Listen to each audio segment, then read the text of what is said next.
on the Shabbat before Purim, we read Parshat Zachor. In Parshat Zachor, we learn about the mitzvah to destroy Amalek. And why we read it before Purim? Because we know that Haman was a descendant of Amalek. And he also, just like Amalek, he wanted to destroy the Jewish people. Now, what does Amalek represent?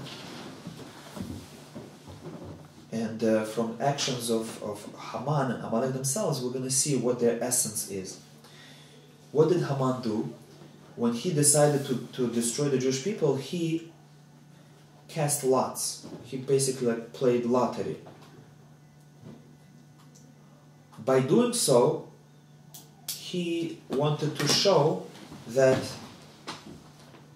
everything is by chance. There is no God. God is not protecting the Jews. Everything that happened to them was just a coincidence. The plagues, the survival. They're just throwing the dice. So that's how he said, I'm going to show them that I can kill them through lots also. I'm going to throw dice. And whatever they fall on, that's going to be the day. And when we look at actions of Amalek, we'll see the same thing. When did Amalek attack the Jewish people? They attacked them after they came out from Egypt, after all the plagues, all the miracles, and after the splitting of the Red Sea. Greatest miracles. All the nations trembled before the Jews. They were all afraid to even look at them. And all of a sudden this nation comes and fights them. Why? How can you fight? How can you fight a nation that has Hashem on their side? Are they crazy? They want to die? And the answer is that they denied that these miracles were made by God. They said it's by chance. Amalek was they were the first atheists. They would actively deny God. And our sages say that just like Jewish people are concentration of good on this earth. Why? Because they are connected the most to God, and whoever is connected to God is connected to good, and he brings goodness to the world. And whoever denies God, he is going against reality, he is going against the truth, and he is the concentration of evil. He is the concentration of falsehood. So Amalek were the concentration of falsehood. What is the opposite of God? Opposite of God is saying that everything's by chance. So that's why they had no problem attacking the Jews. They said they were lucky. The sea just happened to split for them. They were just the good place, the good time. At the right place at the right time. And all the plagues just happened to happen like that. Natural, everything's natural. Interestingly, if we look at the name of Amalek, what do we see there? The word Amal, Ayin Mem Lamed, Amal means exertion or work, and Kuf, the final letter Kuf, Amalek. The Kuf in Hebrew means monkey. So it's as if they're telling us, don't think that anyone intelligent is running the world. It's all the work of monkey. We came from monkey. The whole world is just by chance, no intelligent design. So even their name describes their essence. We believe that the world happened by itself and there is no God running it. So, on Purim, in the Megillah, there is no Hashem's name. As if to show them, yes, it's true. You cannot see God openly. But you should know that He's still there. How do you know? Because if you look, again, you have to be honest, and you look carefully at history, and you look at this one example, the story of Purim, where Hashem is not mentioned. We on purpose take Him out. even without mentioning God, without talking about religion, just looking at the Jewish history, the story of Purim, you will see that it had to happen with God running every detail of the story. From the beginning till the end, it's one miracle after another. The fact, I'm just briefly going to mention them, but there are books that speak about it. The fact that Ahasuerus originally had his palace in a different place, in a different city in Persia. But he had this idea that he wants to build a replica of the throne of Shlomo Amalek. And the artisans that he was able to find, they were in Shushan. So they built for him this throne, but it was so heavy that he couldn't transport it. So what did he do? He said, I'm going to build my palace around that throne. And he built the palace. He brought over from another capital the entire government, and he had to build houses and the whole structure of the government again. And he was willing to do it just so that I can have this throne that looks like Shlomo's throne. Why did it happen? Because Haman or Ahasuerus. Oh. Because Mordechai and Esther lived in Shushan.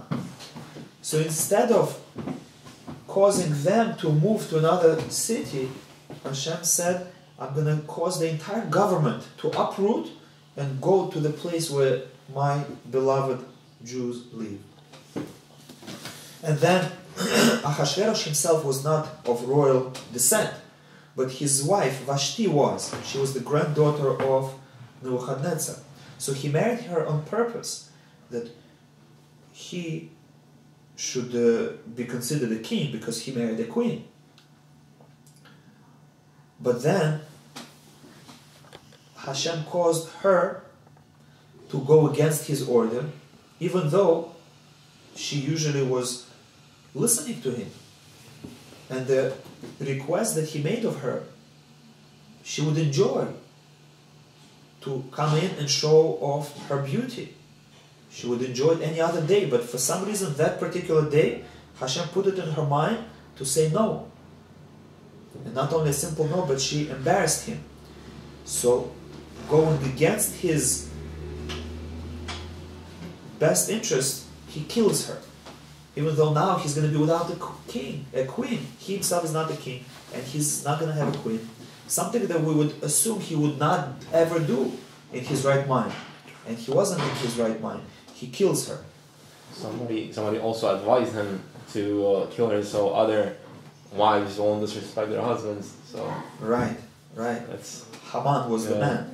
From the day we learned that his own wife Zeresh did not respect him. And that's why he was looking for respect outside of the home. And then he looks for another wife. And which wife he just happens to find? Esther, a Jew. Some 60-year-old Jewish lady he finds as a wife. Out of all the women that were available in 127 countries, he finds a Jew to marry. And it so happens that her uncle Mordechai finds out about the plot to kill Ahasuerus, and he informs Esther, and she informs the king, and it's recorded that a Jew saved king's life. Just so happens. And then it just so happens that when Haman prepared the gallows to hang Mordechai in the morning, that night Ahasuerus cannot fall asleep. Just so happens. That night and not a day later. And it just so happens that they bring the book in front of him, just like a child who cannot fall asleep. The parents read him a story. So Ahasuerus cannot fall asleep. He tells his servants, come, read me a story. So they read him the history of Persia, and they read that there was a case that someone wanted to assassinate the king, and Mordechai saved him. And all of a sudden Ahasuerus becomes gracious and he says, did we ever thank him? And that night he decides to give him a reward. And just so happens that who is also not sleeping at night? Haman. And he just happens to be in the palace, in the courtyard. And Ahasuerus calls him and says, oh, you are the man I need because I need a good advice. I have a friend in my country who I love and I want to reward him. What should be the reward? And just so happens that he doesn't tell him who the friend is, and just so happens that Haman assumes that he's talking about himself. Haman. So of course Haman chooses the best reward that he himself wants, to be dressed in royal garments and to be put on a royal horse and to be led around the city and to be proclaimed that he is the man who the king loves the most. And Haman himself leads Mordechai around the city and proclaims, this is the man who the king loves. Now Haman says, I'm supposed to kill him. How am I going to kill him when I'm, with my words, leading him and proclaiming that he's the man who king loves? And then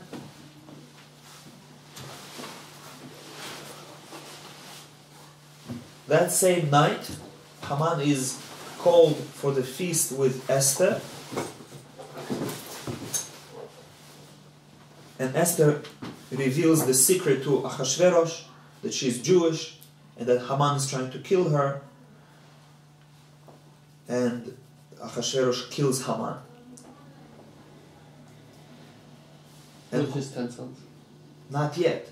His 10 sons are killed on Purim. This happens on Pesach, 11 months earlier.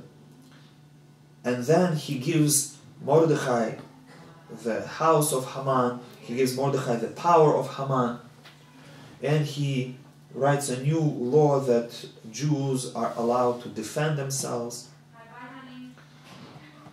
against the nations. He does not cancel his old decree. That's how much he is into himself, trying to protect his image, that he doesn't change decrees, even if they're wrong. Rather, he tries to patch them up to proclaim a new decree, right? So that's what he did here, that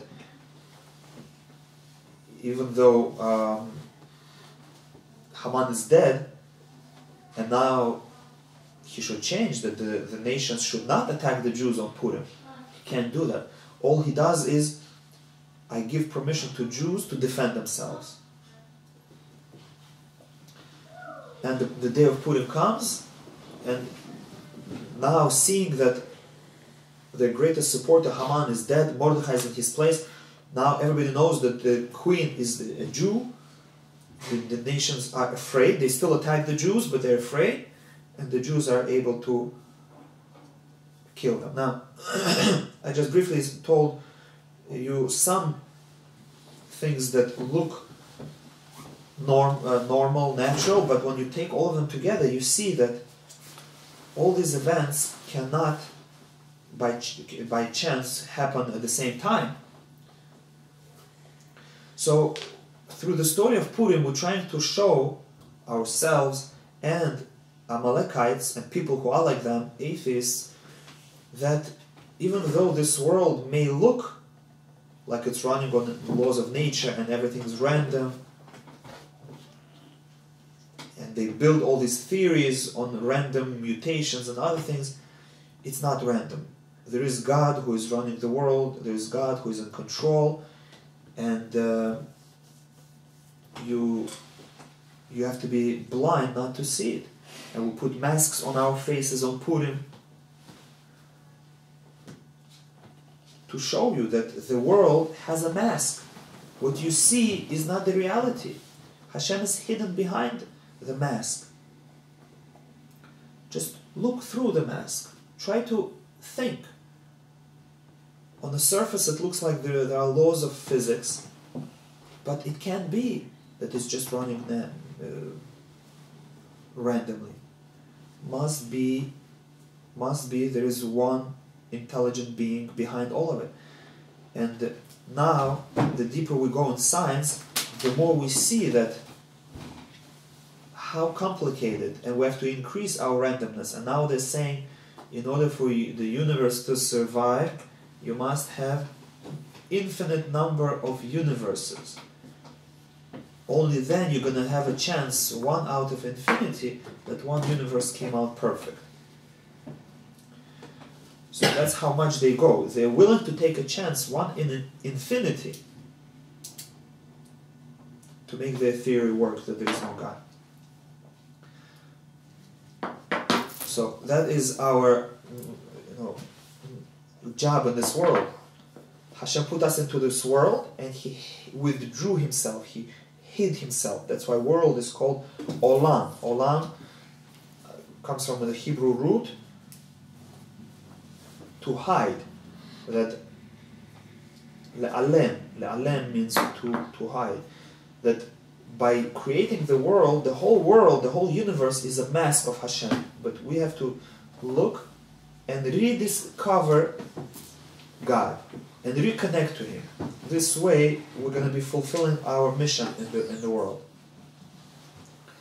So, Be'ezat Hashem, we should be intelligent, we should have the wisdom, we should have the understanding to look into the world and to see Hashem in our lives and in the world, and to accept Hashem, just like it says that on Purim they accepted Torah second time, willingly this time, with love, after they saw all the miracles and how Hashem, in a hidden way, protects them. So may we also accept Hashem and accept the Torah, and in the face of all the atheists and all those who try to claim that there is no God, may we be strong and have clarity and have connection to Hashem, and be able to be as strong as Mordechai and not bow down under pressure of this world mask.